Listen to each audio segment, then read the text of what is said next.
It is only when there is no attention, then fear comes into being. You understand? When there is complete attention, which is complete, total energy, then there is no fear, is there? It's only the inattentive person that is afraid. Not the person who is completely attentive at the moment of that feeling that arises.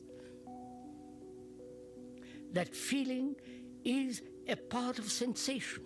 Sensation is normal, natural.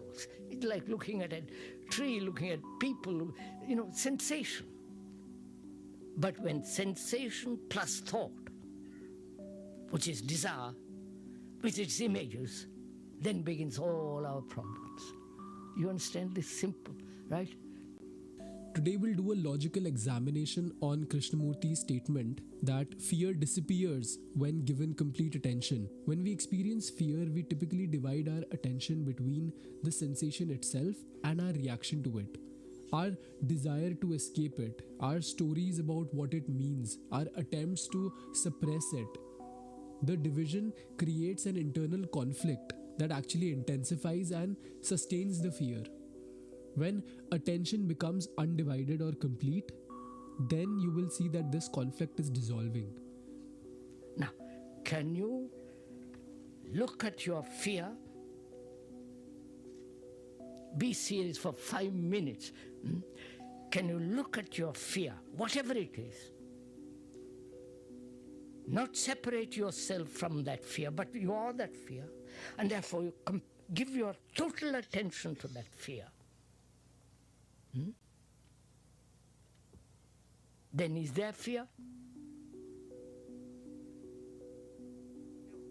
Then walk out of this tent without fear. Don't say no and then go outside and full of fears. There is a distinct fragmentation between me and my fear. And what happens when you have a fragmentation is that you want to run away. You want to fight, you want to quarrel, you want to run, you want to escape. I look at that fear, though it's part of me, because I name it, and I name it because I've known it happen before.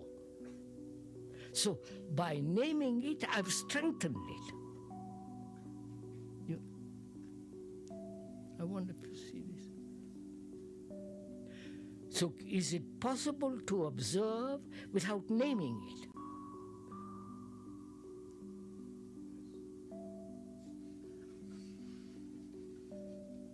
Fear often involves projecting into the future or reliving the past. Complete attention anchors consciousness in the present moment, where these projections cannot exist. When you observe that fear is you and not name it, what takes place? What takes place? You are doing it now. What takes place? It is a sensation, isn't it? A feeling, which is sensation. Please, watch it. It's a sensation, isn't it? All feelings are sensations. But when sensation plus thought, which becomes desire, with its images, then the trouble begins. I wonder if you understand all this. This is too much probably in the morning.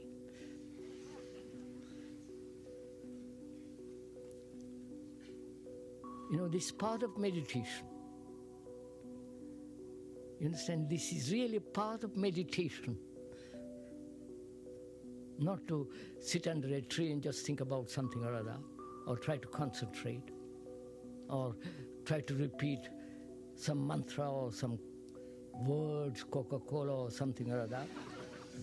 But this is really meditation, because you are inquiring very, very, very deeply into yourself. And you can inquire very deeply only when you are really without any motive, when you are free to look. And you cannot look if you separate yourself from that which you are looking at. Then you have your complete energy to look. Complete attention also involves shifting from being identified with fear to simply observing it. When observed closely, all phenomena, including emotions, are constantly changing rather than fixed. And so, fear only appears solid when we fail to observe that it will go away. This is a metacognitive stance, moving away from emotional reactivity, or what we call the limbic system, to observation, which is your prefrontal cortex. Your prefrontal cortex is your brain's control center for higher thinking and emotional regulation. When you find yourself overwhelmed by fear or any intense emotion the next time, pause and count slowly till 42. Why 42? Well, you'll figure it out. But this simple act engages your consciousness, allowing you to step back and observe your feelings from a detached perspective. And in doing so, fear loses its overwhelming power and you begin to see it for what it truly is. Just an emotion, not the truth.